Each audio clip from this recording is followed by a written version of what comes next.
Whatever is happening on the cross can't be about changing God's attitude toward us. The cross must be about changing something in us. And so in the 19th century, there was a Swedish theologian named P.P. Waldenström who looked at these frameworks and said, I'm not sure this works. Because the way that it's articulated, the only thing that is changing in the cross is God. God was mad about sin, and now God is not. And so Waldenström's big contribution was about saying that whatever is happening on the cross can't be about changing God's attitude toward us. God is love, remember, always. The cross must be about changing something in us. And this is where we get our final theory of the atonement for today, which is scapegoat theory, best articulated by René Girard. This perspective says that God has always been able to forgive. That was never the issue. God is God. But that God has gifted humanity with certain rituals and practices so that we might know that we are forgiven. Practices that we would eventually be able to leave behind. And you can see this thinking developing already in the songs and the prophets. Look at Psalm 51. You do not delight in sacrifice, or I would bring it. You do not take pleasure in burnt offerings. Or Hosea 6:6, where God says through the prophet, for I desire mercy, not sacrifice, acknowledgement rather than burnt offering. Or maybe even Hebrews 10, where the writer summarizes the teaching of Jesus and says, therefore, when Christ came into the world, he said, sacrifice and offering you did not desire, but a body you prepared for me. Here I am, I have come to do your will. He sets aside the first to establish the second.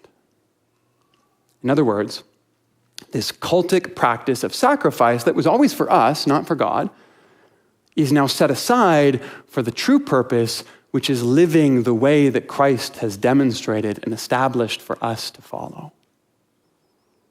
So God has given us sacrifice to contain our violence and let us know that we're forgiven, a way to put our sins on something else so that we can feel better about ourselves. But if we're honest, we should also know that we have done this in our relationships too, and we've done this in our conflicts, and we do this when we in-group and we out-group, in the ways that we define ourselves over and against those who are not like us. We scapegoat others. And Jesus lays it all bare for us. See, every time we scapegoat another, every time we try to blame someone else for our mistakes, we look for ways to justify that. And since no one else is perfect, we often succeed in that. But on the cross, with Jesus, where religious leaders conspire and political figures sanctify violence and even friends and disciples desert and run away, we finally see our scapegoating for what it is. And we have nowhere to turn to justify this.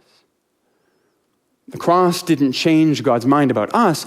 It opens our eyes to finally see God revealed in the self-giving love of Jesus.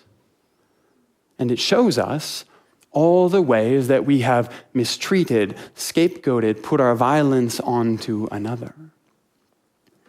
The theologian Jennifer Garcia Bashaw, she says it this way: the Jesus who saved women from society's shaming was himself publicly shamed, stripped naked, and despised. And the Jesus who healed sick and disabled bodies now becomes disabled himself. The Jesus who identified with the poor and the oppressed dies the death reserved for the lowest of criminals. The Jesus who changed outsiders into insiders is now pushed to the very edges of humanity, ridiculed by strangers. He becomes the scapegoat to end all scapegoats, exposing the truth that could end human blame and violence once and for all. And I love that. Because of Jesus, we no longer need to blame anyone.